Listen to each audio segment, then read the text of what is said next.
سلام الله عليكم جميعا. إليكم موعد توقيت المباراة والقنوات الناقلة. يستقبل ملعب استاد برج العرب مباراة قوية تجمع بين فريق المصري ونادي الأهلي ضمن مباريات المؤجلة من الجولة رقم 18 من الدوري المصري. ويدخل الأهلي المباراة بمعنويات مرتفعة بعد الفوز على بيراميدز في آخر جولة، وسيعمل على الخروج بنقاط المباراة للاقتراب من الصدارة والاحتفاظ بلقبه، بينما المصري يسعى إلى خطف 3 نقاط أمام نادي الأهلي المصري.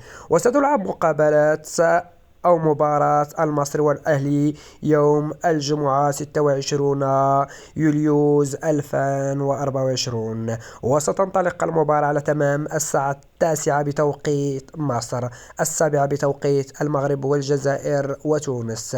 وستنقل وتذاع المباراة حصريا على قنوات اون تايم سبورت المصرية الناقلة الحصري لجميع مباريات الدوري المصري موسم 2023-2024. ويحتل نادي الأهلي المصري المركز الثاني، بينما نادي المصري يحتل المركز الثالث. في نظركم من سيفوز في هذه المواجهة؟